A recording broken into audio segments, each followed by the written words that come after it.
Puji Tuhan, saya yakin saudara dikuatkan melalui puji-pujian yang sudah kita naikkan bersama-sama pada hari ini. Dan secara khusus, firman Tuhan hari ini akan disampaikan oleh seorang sahabat, seorang hamba Tuhan yang tentu saja banyak di antara kita yang sudah mengenalnya. Beliau adalah gembala sidang dari GBI Gilgal di PIK Jakarta, Pastor Juan Mogi. Seorang komunikator dari firman Tuhan yang saya sangat-sangat menghormatinya dan sangat menghargainya. Kita akan belajar bersama-sama dari dia. Sebuah gereja yang dilayani adalah gereja yang sangat vibrant, gereja yang penuh dengan kuasa dalam pujian dan penyembahan mereka, dan sekaligus penyampaian-penyampaian firman Tuhan yang segar dan relevan. Oleh sebab itu saat ini mari sekali lagi kita akan siapkan hati kita, catatan saudara, siapkan untuk mencatat poin-poin yang penting yang akan Tuhan sampaikan melalui hambanya Pastor Juan Mogi. Nyanyikan lagu ini satu kali lagi, dan setelah itu kita akan sambut Pastor Juan Mogi untuk menyampaikan firman Tuhan.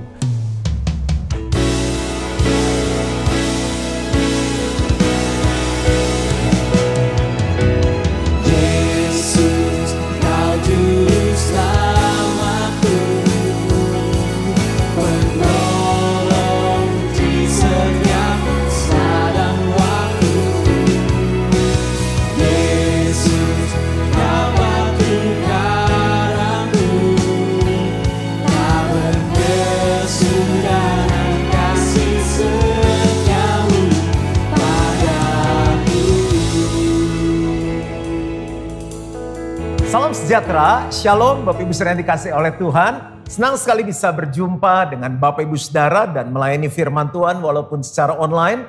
Tapi kita percaya kuasa Tuhan tidak dibatasi oleh jarak dan juga waktu. Saya mengucapkan terima kasih untuk Pastor Arif Multi Ardania sebagai gembala sidang dari GSJA Bethlehem Bogor yang memberikan saya kesempatan untuk menyampaikan firman Tuhan. Saya diberikan sebuah tema yang menarik, yaitu tentang man of integrity atau trustworthy. Nah, bicara tentang man of integrity bukan berarti hanya pria yang dituntut harus memiliki integritas, tapi juga wanita. Sehingga untuk lebih amannya saya kasih judul yang umum saja, jadi integritas or integrity, supaya semuanya bisa hidup di dalam integritas. Berapa banyak Bapak Ibu Saudara yang siap untuk belajar firman Tuhan? Bolehkah sama-sama katakan amin?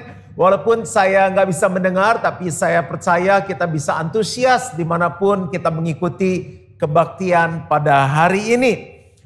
Kita akan buka dengan dua bagian firman Tuhan yang akan menolong kita mengerti lebih lagi tentang integritas. Yang pertama saya ambil dari 1 Samuel 16 ayat yang ke-7.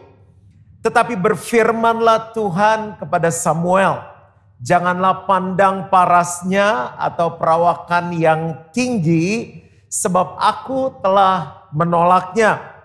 Jadi perawakannya bagus, parasnya keren, tapi ditolak sama Tuhan. Bukan yang dilihat manusia, yang dilihat Allah. Manusia melihat apa yang di depan mata, tetapi Tuhan melihat hati. Di sini kita lihat bahwa menilai seseorang bisa dari berbagai macam sisi.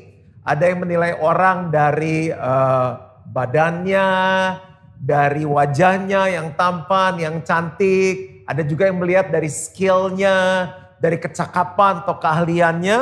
Tapi ternyata Tuhan memilih hati. Bukan berarti skill nggak perlu, bukan berarti kalau dia rapi, good looking nggak perlu. Tapi menurut saya nggak boleh ketinggalan adalah hati. Nah, ini bicara mengenai integritas. Berapa banyak akhirnya pasangan suami istri kecewa. Dulu waktu pacaran oke banget, tapi setelah menikah, loh kok dia begini ya?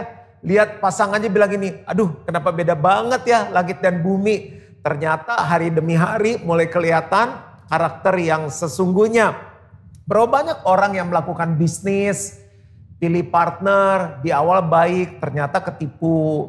Pemimpin perusahaan, misalnya hire karyawan, dulu kelihatannya hebat banget, memang dia hebat. Tapi lama-kelamaan mulai kelihatan hatinya tidak baik.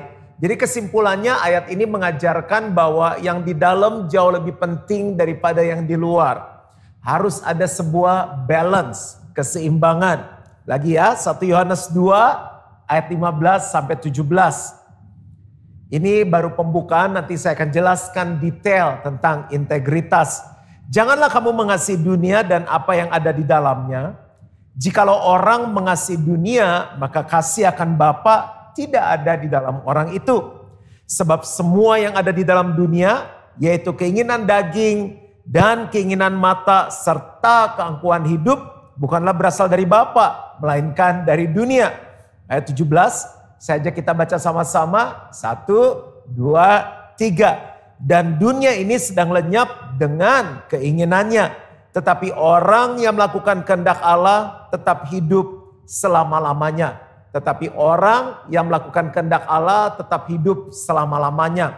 Jadi ayat yang pertama tadi menunjukkan bahwa integritas itu bicara tentang hati yang benar. Tapi di ayat 17 dari 1 Yohanes ini mengajarkan bahwa orang yang melakukan kehendak Allah. Integritas artinya begini, tindakannya sesuai dengan kebenaran firman Tuhan. Dan dikatakan akan tetap hidup untuk selama-lamanya. Ada banyak ayat tentang integritas, tapi cukup 2 saja dan saya akan menjabarkan. Yuk masuk lebih dalam lagi. Apa sih itu integritas? Integritas adalah nilai dari kehidupan manusia yang sesungguhnya. Integritas adalah nilai dari kehidupan manusia yang sesungguhnya. Jujur. Berapa banyak kita menilai manusia atau kita mungkin menilai diri kita sendiri dari apa? Pendidikannya sampai di mana? S1 kah? S2, S3, S4, S5. Semakin tinggi studinya nilainya semakin luar biasa. Lalu apakah dia sekolah di dalam negeri, luar angkasa, itu membedakan nilai. Bisa berapa bahasa, mobilnya naik mobil apa, tinggalnya di mana, berapa luas, titelnya apa. Jumlah uangnya di bank ada berapa banyak, mungkin beberapa orang menilai. Tapi integritas bukan nilai itu, nilai dari manusia yang sesungguhnya. Yang berikutnya, integritas adalah fondasi kehidupan. Fondasi kehidupan, fondasi itu gak kelihatan. Fondasi itu jarang-jarang dikagumi orang. Gak ada ya lagi gali tanah berantakan, lagi tiang pancang terus orang-orang pada foto-foto, fotoin aku di sini dong. Ini fondasinya bagus banget deh. Keren nih, lagi becek-becek, aku pengen foto. Jarang banget. Orang pengen foto waktu bangunannya sudah jadi. Tapi bagaimana kita tahu bahwa fondasinya kuat atau tidak saat bangunannya menjulang tinggi? Itu terjadi saat ada goncangan, saat ada badai. Apakah bangunan itu tetap kuat atau tidak?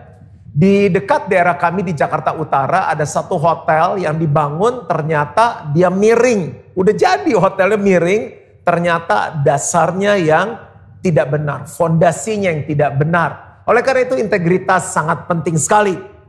Yang berikutnya, integritas bicara mengenai kedalaman hidup seseorang.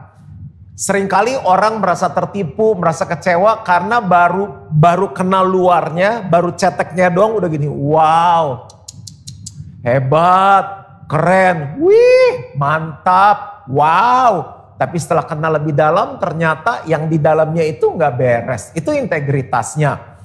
Nah, kita akan belajar hari ini 5 hal. Tadi itu seperti cuma pembukaan aja, appetizer. Nah 5 hal ini akan mendefinisikan integritas dengan sangat detail dan jelas. Dan saya akan berikan banyak contoh-contoh supaya kita mengerti. Siap? Berapa banyak yang siap? Yuk kita lihat yang pertama. Ini udah masuk ke poin-poinnya ya. Yang pertama, integritas adalah wasit. Coba bilang sama-sama wasit. Sekali lagi, wasit ya. Kalau pertandingan sepak bola, pertandingan tinju, bulu tangkis itu ada wasitnya. Integritas adalah wasit saat kita mau melakukan apa yang ingin kita lakukan dan apa yang harus kita lakukan. Wasitnya itu dari hati kita. Antara apa yang ingin kita lakukan atau apa yang harus kita lakukan. Contoh, ini hal-hal yang mungkin gak terlihat sama orang. Tapi integritas yang kita bangun dalam kehidupan pribadi kita itu nanti akan teraplikasi di luar kehidupan kita, di bisnis, di planet dan lain-lain. Misalnya nih, kita udah janji, Tuhan pokoknya aku mau bener-bener rajin doa sama Tuhan pagi-pagi, bangun pagi saat teduh, baca firman. Terus seperti ini kan udah akhir tahun nih, musim hujan. Terus udah dingin-dingin, mendung, enaknya apa? Tidur. Kita inginnya tidur lagi, waker udah style nih jam 5. Jam 5 aku mau bangun, mau doa, mau saat teduh. Kita inginnya tidur lagi. Yang harus kita lakukan adalah apa? Bangun dan bersekutu dengan Tuhan. Itu contoh kecil integritas yang tidak terlihat. Lagi, kalau orang Bogor tuh buang sampah sembarangan gak ya? Udah jelas-jelas ditulis, dilarang kencing di sini.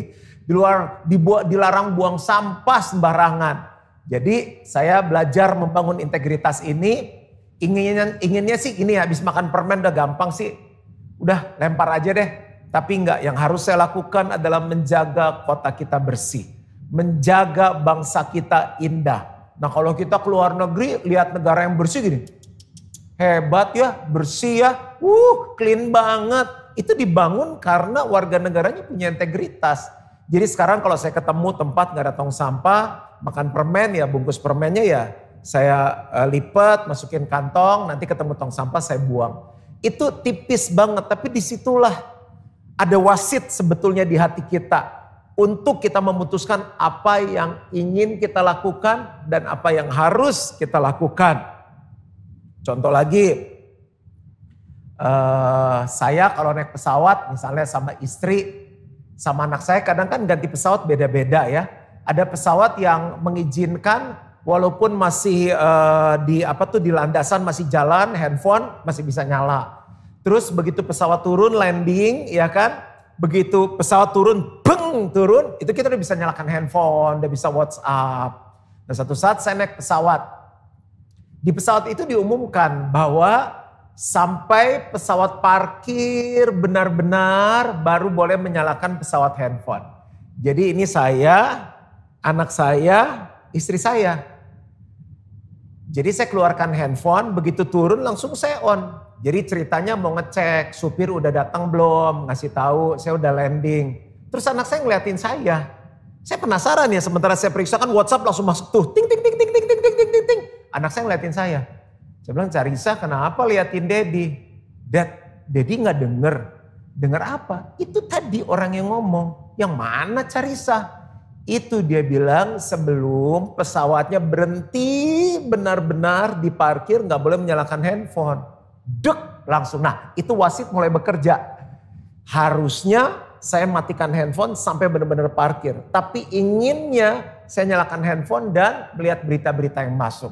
Hal-hal yang kecil itu integritas. Ya, misalnya contoh. Dulu waktu kita penghasilannya masih kecil. Dulu kita bilang ini Tuhan, ini semua milik Tuhan 100%. Sebagai tanda hormat, tanda syukur, tanda cintaku kepadamu, aku mau kembalikan 10% ke rumah perbendaharaan, ke gereja lokal di mana aku tertanam, ya kan? Wah, dulu waktu penerimaannya gajinya masih 1 juta gampang. Udah mulai naik 5 juta, masih gampang, semua dari Tuhan kok. Naik 10 juta, naik 50 juta, naik 100 juta. Begitu di 100 juta udah mulai, aduh sayang juga ya, kok gede juga. Nah di situ integritas kita diuji. Harusnya kita kembalikan apa? 10% apa yang menjadi milik Tuhan lewat perpuluhan. Tapi inginnya apa? Udah dikit aja deh, sayang gede soalnya. Ini misalnya contoh. Nah saya nggak tahu apa yang Bapak Ibu Saudara sering kali gumuli di hati. Tapi itu udah wasit. Itu Roh Kudus mulai bicara. Jadi ingat, yang pertama adalah apa yang ingin kita lakukan dan apa yang harus kita lakukan. Satu contoh lagi deh. Saya teringat waktu kita lagi zaman-zamannya pengen terapkan integritas itu menjadi nilai dari gereja kita. Jadi setiap tahun kami khotbahkan integritas dari sisi yang berbeda. Sampailah pembahasan tentang barang-barang KW atau palsu. Lalu software-software yang bajakan. Nah saya kan nggak ngerti, gaptek banget. Jadi suruh orang desain dulu masih ngesup-ngesup gitu kan. Minta orang kerjain, tolong, volunteer gitu. Sampai setelah saya sampaikan khotbah tentang integritas, mereka bilang gini, Pastor, software yang kita pakai ngedesain segala macam masih katanya nggak asli, masih bajakan. Hah? Saya bilang masa? Ganti dong. Tapi mahal. Jadi zaman itu udah satunya udah ratusan dolar atau berapa gitu. Ya saya bilang nggak apa-apa. Tapi ini kalau semua biayanya gede kata keuangan. Saya bilang nggak apa-apa, cicil pelan-pelan. Nah yang paling lucu gini, ada satu pengusaha, dia bidangnya tuh ngerjain gitu, nolongin orang, setting komputer. Pokoknya yang hubungan dengan komputer deh. Dia bilang, Pastor habislah saya. Saya bilang, kenapa mesti habis? Itu saya punya semua bajakan katanya. Ya saya bilang, ganti dong asli. Dia bilang, uangnya dari mana? Budgetnya dari mana? Saya bilang kalau ini kebenaran firman Tuhan, kalau ini visi dari Tuhan, Tuhan akan mencukupkan semuanya. Oke, dia bilang, saya mau belajar hidup dalam integritas. Jadi dia mulai cari harganya, mulai satu-satu dibeli, budgetnya gak cukup. Jadi terpaksa ada beberapa pekerjaan yang dia tidak bisa selesaikan. Dia sub sama orang yang mengerjakan dengan software asli. Bahkan ada beberapa yang dia gak bisa terima. Bayangkan dalam waktu beberapa saat itu penerimanya menurun. Tapi dia bilang begini, aku damai sejahtera. Karena sekarang aku bisa hidup dalam integritas. Sekarang sudah pulih lagi bisnisnya. Itu yang pertama. Nah sekarang yang kedua, integritas itu apa sih? Integritas adalah pilihan antara membenarkan segala cara dan menggunakan cara yang benar. Dengar baik-baik nih, beda-beda tipis. Pilihan antara membenarkan segala cara dan menggunakan cara yang benar. Sekarang saya mau tanya, siapa yang pilih menggunakan cara yang benar? Angkat tangan. Angkat tangan gak apa-apa kan, pastor juga gak bisa lihat, pastor Arif juga gak bisa lihat, cuma Tuhan yang bisa lihat. Pertanyaan kedua, siapa yang suka membenarkan segala cara? Udahlah gak ada yang lihat gitu. Ayo siapa? Nah yuk kita lihat beberapa contoh biar bisa lebih ngerti. Satu saat karena saya acara di gereja padat, udah janji hari Sabtu mau nonton sama anak saya. Jadi anak saya pergi dulu sama papa saya sama opanya. Nah saya datang udah telat, terus mesti ngurus tiket, lagi promo tiket murah, terus pergi makan. Makan buru-buru, anak saya bilang, Daddy cepetan filmnya udah mau mulai. Aduh Daddy belum minum. Yaudah, kira saya beli minum. Lumayan kan? Kalau di restoran itu harga misalnya minuman kemasan yang mestinya di warung atau di supermarket gitu kan, misalnya X rupiah bisa jadi 3X atau 4X karena sudah di restoran. Jadi saya beli, kan sembari jalan susah minum, jadi jalan buru-buru, begitu sampai ke pintu bioskop 21, di situ ada tulisan dilarang membawa makanan atau minuman dari luar. Nah itu hari anak saya masih ada pengasuh, babysitter. Bawa tas kan, isi perlengkapan dia segala macam. Terus tiba-tiba kepikiran nih mas saya, masukin aja di tas ya kan. Misalnya pura-pura itu paket lah makanan anak saya ya kan. Tiba-tiba waktu saya mau melakukan itu Roh Kudus tuh kayak bicara di dalam. Kamu diberkati sama Tuhan. Tadi barusan beli tiket dapat harga promo tiket murah. Bisa makan, bisa beli tiket bioskop. Masa gara-gara cuma minuman kamu merelakan integritasmu? Begitu, seperti ada suara di hati saya. Di hati saya coba berpikir gini, kenapa saya pengen masukin itu minuman ke tas dari babysitter saya. Karena kan udah beli mahal nih, air kemasannya nih, mineral waternya. Kalau saya belum minum nih habis tadi makan. Kalau saya buang atau taruh di situ kan nanti geli, takut ketuker-tuker punya orang. Dan kalau saya beli lagi di bioskop mahal juga minumannya. Tuh lihat, cuma gara-gara aqua. Terus ada suara lagi. Masa cuma gara-gara sebotol air mineral kamu takut kekurangan berkat? Kan aku yang berkati kamu. Kalau kamu hidup benar, aku memberkati kamu. Itu aqua, saya gak jadi titip, saya taruh di tempat satpam di situ. Di tempat security, saya masuk dan saya beli aqua lagi. Saya bilang terima kasih Tuhan, puji Tuhan, lulus hal kecil. Tapi kalau kita setia perkara yang kecil, Tuhan berikan perkara yang besar dalam kehidupan kita. Haleluya. Amin. Contoh lagi. Itu hari saya bawa orang-orang pergi ke Hillsong. Jadi saya giliran bawa pemimpin-pemimpin untuk mereka lihat dunia, belajar. Nah pulangnya tuh pesawatnya transit di Singapura. Saya tanya kamu udah pernah ke Singapura belum? Belum, yuk kita mampir. Nah biar hemat ya kan, kita tidur satu kamar. Kan cuma jalan satu malam doang, kasih lihat Singapura kayak gimana terus kita pulang. Nah saya sengaja booking twin sharing. Jadi ranjangnya 2 dan saya lihat kan ada yang kecil ada yang gede. Nah ini ranjangnya gede. Nah apa yang terjadi? Begitu check in dia tanya berapa banyak yang mau check in.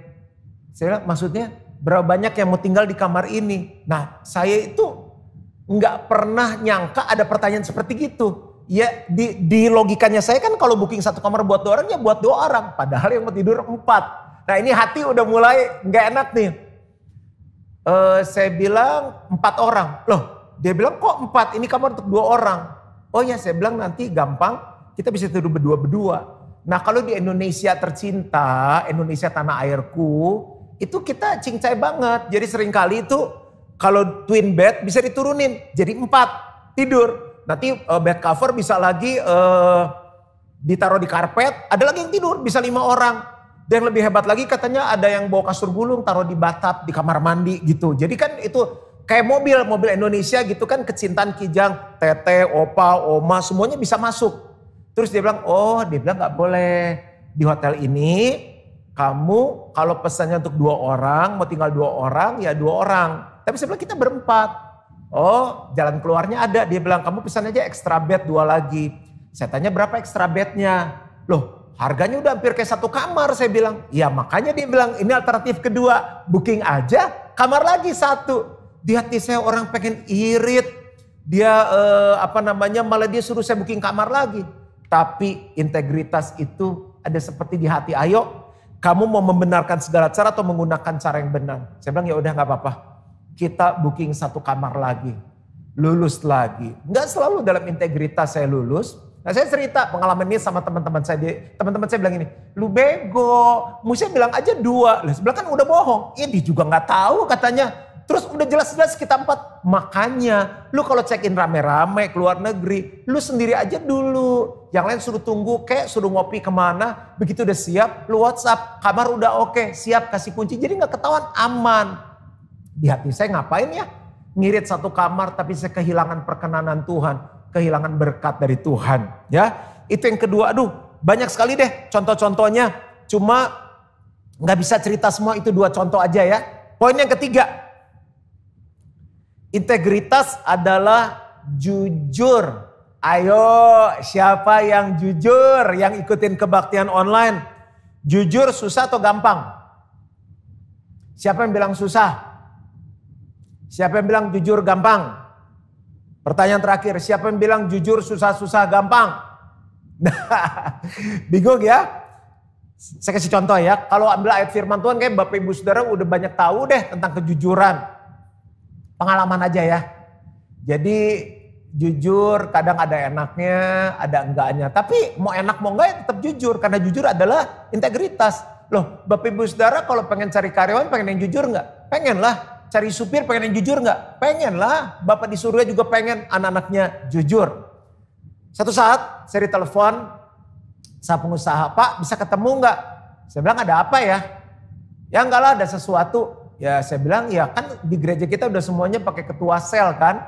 Jadi kalau mereka mau konseling atau apa, tapi makanya saya tanya dulu, kenapa ya? Ya udah karena dia bilang penting, saya ketemu, maunya pagi-pagi katanya. Jadi jam 7 pagi ketemu di kantor gereja. Udah gitu dia keluarin brosur. Pak mau tanya nih, Bapak udah punya home theater belum?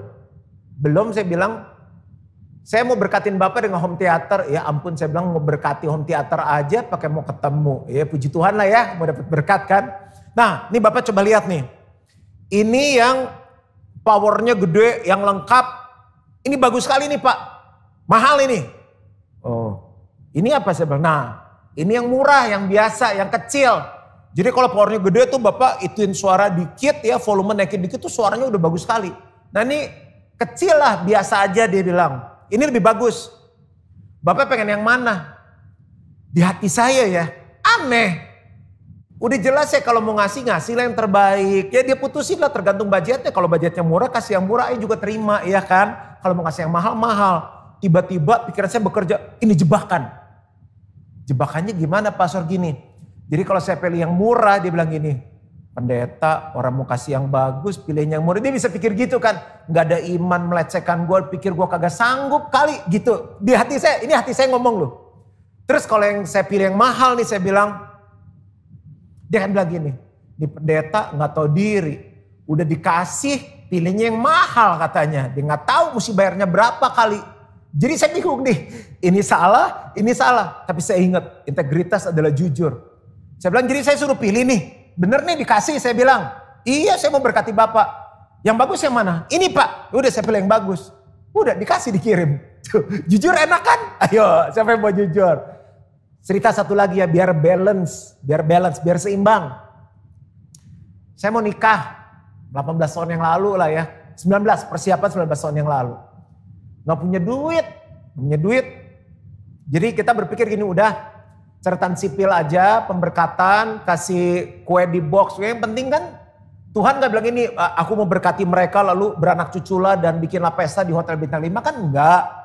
Papa saya bilang sama papa saya, ya papa saya bilang bener. Saya bilang udahlah sama-sama, aku pendeta, dia juga lagi gak ada dana kan. Ya udah kita setnya pemberkatan.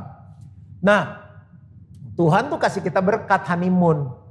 Pergi ke Eropa. Wah semua fasilitas yang terbaik, kelas 1, bintang 5, seneng banget 3 minggu. Semua dari bayarin. Satu saat di Florence, Italia, saat itu spring. Spring tuh dingin enggak, panas enggak, bunga-bunga mekar. Jadi hotel itu ditaruh di atas bukit Florence, buka kaca itu adem banget. Kita ngelihat pemandangan kota-kota tuh pakai lampu-lampu tuh klip gitu. Terus kita berduaan honeymoon nih, lagi bermesraan, ngobrol-ngobrol, peluk-peluk. Istri saya tanya, sayang, iya saya bilang gitu. Kalau aku mati, kamu kawin lagi gak? Dek, gini nih suasana coba bayangin di Eropa gratis. Dingin enggak, panas enggak, sekitar 14 sampai 16 derajat gitu. View bagus banget, momen lagi oke, PW posisi enak. Dia nanya pertanyaan gitu. Saya udah mulai ada curigastion sedikit, kenapa dia nanya begitu? Udah saya bilang jangan ngomong-ngomong begini, orang lagi honeymoon ngomong mati-mati. Enggak, aku mau nanya, kalau aku meninggal, kamu nikah lagi enggak? Udah ngomong yang lain, saya bilang, enggak jawab dong. Jawab ya, saya bilang. Saya kan juga pintar juga dong ditanya gitu. Saya bilang ini mau yang beneran atau yang bohongan? Yang bener lah, dia bilang. Bener ya? Duh saya mikir ya. Kalau saya jawab kawin lagi, pikir cowok genit banget katanya, orang honeymoon udah mikir gitu. Kalau saya bilang gak kawin lagi kan gak mungkin. Kan itu hari umur saya 29, umur dia 27 kan. Kan dia bilang kalau aku meninggal berarti umur 27 dong. Kamu kawin lagi gak? Pikir-pikir, kan jujur kan integritas. Dengan lantang saya bilang kawin lagi dong. Saya bilang sesegera itu dia berbalik badan di musim spring semi di Florence yang indah dengan view yang luar biasa dan gratis. Dia membelakangi saya, tidak ngomong A, B, C. Gak ada penjelasan apa-apa, gak ada pertanyaan, no further questions lagi. Dan dia tidur sampai pagi. Bisa, gue yang gak bisa tidur. Jadi jujur, ini udah apa adanya, jujur ada enaknya, ada gak enaknya. Tapi yang membuat pernikahan kami diberkati oleh Tuhan sampai saat ini, karena kami memutuskan enak gak enak tetap jujur. Itu adalah integritas. Yang keempat, masih mau lanjut? Lanjut. Yang keempat, integritas adalah apa? Hati, mulut, tindakan sama. Ulang, integritas adalah hati, mulut, tindakan sama. Pernah gak ketemu orang yang gitu? Hati beda, mulut beda, tindakan beda. Kalau ketemu, apa kabar? Ya ampun kangen di hatinya. Tuh orang gitu. Gitu loh, hati sama mulut, tindakan beda. Mulutnya bilang, ya aku akan menerimamu Susi sebagai satu-satunya istriku. Dan tidak akan berlaku kasar terhadap kamu. Dan tidak ada memisahkan kita kecuali kematian. Abis kawin beda banget. Janji pekerja, saya sebagai volunteers, pekerja majelis GSJ Bethlehem Bogor. Berjanji akan mendukung visi gembala, akan komit pada acara-acara gereja. Kagak muncul-muncul. Adalah orang-orang seperti itu. Gak hanya di Bogor, di Jakarta juga banyak. Saya kasih contoh aja ya. Ada karyawan nih, perusahaan kontraktor, dia kerja terus dia pikir gini, aduh kok gue punya kerjaan gini-gini doang ya. Gue juga udah ngikut perusahaan lama puluhan tahun, gue bisa sendiri Gue juga pengen maju, pengen berhasil, pengen kaya. Coba dia bilang gimana ngomong sama bosnya ya. Dia ketemulah sama bosnya. Dia bilang, bos saya mau izin resign nih, mengundurkan diri. Kaget bosnya kan, kenapa? Kamu tuh karyawan lama, karyawan setia. Kenapa? Mau kerja tempat lainnya? Enggak. Mau buka sendiri ya? Enggak. Kenapa? Ya udahlah, kasih kesempatan yang muda-muda. Keren banget, kasih kesempatan yang muda-muda. Kita udah istirahat aja sekarang. Oh gitu. Udahlah, tahan deh katanya. Susah cari orang kayak kamu. Udah nggak bisa nih, udah keputusannya udah bulat. Bener nih gak mau kerja tempat lain? Enggak. Gaji kali kurang tinggi? Enggak. Padahal apa? Iya banget. Dia pengen lebih maju, dia pengen lebih sukses. Ditanya gak jawab, dia gak jujur. Bosnya bilang gini, oke, kalau itu memang keinginan kamu, gini deh, tolong bantu saya untuk yang terakhir kali katanya. Di hati dia bilang gini, aduh orang udah pengen keluar, pengen cepet-cepet dapat pesangon, suruh kerja lagi. Yaudah deh daripada pesangon dipotong, apalagi gak dapat pesangon, iya deh, iya aja deh. Siap katanya gitu. Di hati kesel tapi mulutnya ngomong apa? Siap. Nih tolong terakhir kamu di perusahaan ini ada satu project. Bikin satu rumah tanahnya luas segini. Bikin karya kamu yang terbaik. Ini karya kamu terakhir. Di hati dia udah males banget lah. Gue udah pengen kerja sendiri. Tapi karena bosnya ngomong dia gak enak. Dia ngomong apa? Oke bos udah. Dia gambar seenaknya, orang udah pengen keluar, hati udah gak di situ. Dia gambar udah salah-salah nah, pakai desain-desain yang dulu. Cari material juga udahlah yang dapat apa. Ini kok cacat-cacat? Ya Pak, kalau nunggu lagi 6 bulan, aduh 6 bulan lama udah itu aja. Udah ini. Jadi barang apa yang ada dipakai desain seenaknya gak maksimal. Udah yang penting cepet jadi deh. Singkat kata dia bangun jadi tuh rumah. Ketemu bosnya, bos selesai nih tugas terakhir. Kuncinya dia gini, nah ini kuncinya nih bos. Pokoknya hubungan kita baik ya, semuanya lancar-lancar ya bos ya, diberkati. Dia kasih kuncinya. Bosnya nangis. Dia bilang, kita sedih banget kehilangan kamu. Kita berharap kamu kamu masih mau kerja sama kita sama-sama. Nah karena kamu udah kerja puluhan tahun, untuk mengapresiasi apa yang kamu buat bagi perusahaan ini, kami ingin memberikan penghargaan. Tapi penghargaannya kami berikan bukan hanya pesangon, tapi sebuah rumah tinggal. Karena selama ini kamu bangunin rumah orang, sekarang kamu bangun rumah untuk kamu sendiri. Tada! Ini yang kamu bangun, karya kamu terakhir, terbaik, ini rumah buat kamu. Sekarang giliran dia bangun, buat saya bos? Di hati dia bilang, aduh kalau gitu, saya cari marmer yang terbaik, bikin desain yang terbaik. Ya ini cuma cerita doang.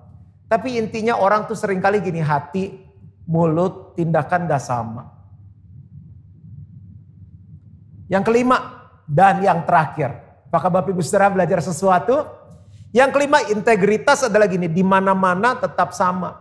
Di mana-mana tetap sama. Di gereja sama, di kantor sama, di rumah sama, di mana-mana sama. Sama orang yang di atas sama orang yang di bawah sama orang yang berpangkat sama orang yang gak punya pangkat sama orang kaya perlakuannya sama orang yang gak kaya perlakuannya sama. Itu integritas. Emas ditaruh di mana-mana tetap emas, dibuang di kloset tetap emas, ditaruh di rak tetap emas. Saya sering evaluasi sama istri saya. Anniversary, kadang dinner berdua. Satu saat saya tanya, Lus, aku tuh gimana selama ini jadi suami? Ada mau devaluasi nggak? Seringkali kita juga tuker-tukeran. Tulis itu seru deh, main. Jadi dia tulis apa masukannya, saya tulis. Nah kali itu dia bilang sesuatu yang bikin saya kaget. Karena saya pikir kan aku suami yang baik. Dia bilang, kamu kalau sama aku dan sama orang lain beda. Saya bilang beda apanya? Sama kok. Beda, contoh. Kalau kamu ngangkat telepon orang lain gini nih. Shalom, apa kabar? Iya dong, saya bilang kan mesti penuh kasih. Shalom, apa kabar? Ya, terus gini, bisa ketawa-ketawa, hahaha, gitu. Ya emang aku orangnya suka happy, saya bilang suka bercanda. Terus penutupnya gini dia bilang, oke, sampai ketemu ya, Tuhan berkati gitu katanya sampai senyum gitu, suka ketawa sendiri. Bagus dong, saya bilang aku gembala yang baik. Iya bagus dia bilang, cuma sama istri beda. Loh gimana sama istri? Gini ya, aku sih gak tahu muka kamu di sana, tapi gini. Kalau aku lagi telepon, kamu angkatin. Halo, ya, gimana? Oke, plek katanya. Plek tuh apa? Kamu matiin, aku belum selesai. Oh, aku pikir kamu dia udah selesai. Belum, aku lagi mikir katanya. Loh, jadi sekarang gimana biar aku bisa berubah, di kantor sama orang lain sama istri gue sama. Gampang dia bilang, gimana? Saya bilang, samain aja. Gimana? Ya gitu kalau aku telepon, halo, halo sayang. Oh gitu, terus kalau tutup ya sama. Oke, sampai ketemu ya. Oh gitu, jadi sekarang saya berubah, jadi seorang berintegritas. Kalau istri saya telepon, halo sayang. Ya kenapa? Oh gitu, oh oke. Dia diam ya, aduh di hati saya udah habis belum ya. Terus apa lagi? Bentar ya, dia bilang oh lagi mikir. Udah oke, udah ya, aku tutup ya. I love you, sampai nanti malam. Udah, masalah selesai. Tanpa sadar, kita suka jadi orang yang berbeda di tempat yang berbeda. Kita bukan aktor. Kita bukan pemain drama. Kita adalah anak Tuhan yang punya integritas. Cerita terakhir dan saya tutup di sini. Bapak Ibu Saudara pernah dengar tentang klub 99 enggak? Belum ya? Oke, saya cerita. Jadi satu saat ada raja yang kaya raya, dia nggak happy. Tapi dia lihat tuh yang suka jadi pembantu di istananya bersihin ranjang, nyapu, ngepel, ngelap-ngelap begitu, hidupnya happy banget. Kerja tuh bisa nyanyi loh, kerja buat Tuhan selalu manis, mendidih di hati, mendidih. Wah, terus dia panggil ajudannya, ajudan sini deh. Itu orang yang gak sekaya aku, gak sehebat aku, tapi kenapa hidupnya happy begitu, lihat kerja ambil nyanyi-nyanyi. Paduka, baginda raja, terang aja dia gak punya duit, happy-happy. Coba nanti kalau dia dikasih duit kaya, pasti berubah, gak nyanyi-nyanyi lagi. Masa? Aku pengen tahu, bener baginda paduka raja pengen tahu. Iya pokoknya aku pengen ketemu rahasianya gimana orang bisa happy. Dan kamu bilang kalau dia kaya dia bisa berubah. Raja udah dengar tentang klub 99 belum? Belum kata raja. Tapi raja berani keluar modal gak? Berani, apapun asal aku tahu rahasianya. Oke, raja siapkan 99 balok emas ya. Misalnya ini balok emas ya. Siapkan 99, taruh pagi-pagi banget di depan rumahnya sebelum dia bangun tidur. Dan tulis ini buat kamu berkat. Gak usah kasih tahu siapa yang nulis. Jadi itu pembantu pas mau bangun tidur mau kerja kan. Gue nyanyi-nyanyi nih. Aduh hatiku siap. Ya Allah hatiku siap. Begitu buka pintu hampir jatuh dia. Kesandung balok emas ada 99 batang. Dia baca. Boh halal ini buat saya katanya. Panggil istrinya, panggil anaknya. Mami, anak-anak kumpul. Dapat berkat. Wah senang sekali. Nyanyi lagi orang memang happy kok orangnya. Lalu banyak banget yuk coba kita dihitung. 1, 2, 3, 4, 99 dihitung. Coba deh pakai bahasa Inggris kata anaknya. 1, 2, 3, 4, 5, 6, 7. 99. Hah? Kok 99? Coba istri bilang pakai bahasa Mandarin. 1, 2, 3, 4, 5, 6, 7. 99 juga. Wah tegang. Nyanyi-nyanyi udah gak nyanyi lagi. Gak ada senyum, tegang. Berarti CCTV kita gak bekerja. Ini ada yang colong nih. Mungkin kucing atau anjing siapa ditelan nih balok emas. Pikiran udah curiga. Jadi biasanya kerja nyanyi-nyanyi ya. Ku masuki gerbangnya. Udah diam, udah nunduk. Aduh siapa tuh ya. Padahal coba 1 gram emas berapa sekarang? Mungkin udah 1 juta kali sekarang ya. 100 gram berapa? Udah berapa tuh? 100 juta. 1 kilo emas berapa? Ini 99. Dia kaya mendadak. Gak usah kerja lagi, hidup dari deposito aja. Tapi lihat dulu gak punya uang. Dia happy nyanyi-nyanyi. Sekarang punya uang. Sedih dia. Kemana tuh ya? Akhirnya pulang. Dihitung lagi. Gak ketemu lagi. Besoknya kerja gitu lagi. Udah gak ada nyanyi lagi. Terus ajudannya bilang, raja-raja lihat tuh. Iya ya. Kok sekarang mukanya manyun. Sekarang udah gak nyanyi lagi, dipanggil. Kenapa? Kamu kok biasa aja nyanyi. Sekarang sedih gak pernah nyanyi lagi. Lalu dia cerita, pembantu tadi cerita. Semua dia ceritakan. Nah terus kan kamu udah kaya sekarang. Enggak, saya penasaran. Siapa itu yang ambil 1 emas tadi? Jadi pulang malam. Dia susun di lemari. 10, 10, 10, 10. Pas terakhir 9. Gak enak dilihat mata. Dia bilang sama istrinya, Mah besok aku pulang malam. Kenapa? Aku mau lembur. biar lengkapi koleksi emas kita jadi 100. Lihat, orang kaya gak bisa puas, terus ingin lebih lagi. Jadi yang biasanya pulang tepat pada waktunya sekarang lembur supaya dapat tambahan. Udah ceritanya gitu doang sih. Intinya adalah begini, integritas itu harusnya sama-sama. Sama aja waktu susah cinta Tuhan, udah diberkati tetap cinta Tuhan. Belum punya pacar rajin pelayanan, udah menikah harus tetap rajin pelayanan. Sama, dalam keadaan sama. Tetap melakukan kehendak Allah, tetap mengasihi Tuhan, tetap melayani Tuhan. Itu integritas. Saya selesai, saya simpulkan dan saya akan tutup dengan doa. Jadi integritas adalah wasit saat kita mau melakukan apa yang ingin kita lakukan dan apa yang harus kita lakukan. Itu yang pertama. Yang kedua, integritas adalah pilihan antara membenarkan segala cara dan menggunakan cara yang benar. Yang ketiga, integritas adalah jujur. Yang keempat, integritas adalah hati, mulut dan tindakan sama. Yang kelima, integritas adalah di mana-mana sama. Doa saya supaya semua jemaat GSJ Bethlehem bisa memiliki integritas seperti yang Tuhan mau. Amin. Mari kita berdoa. Terima kasih Bapak untuk firman Tuhan yang disampaikan pada hari ini.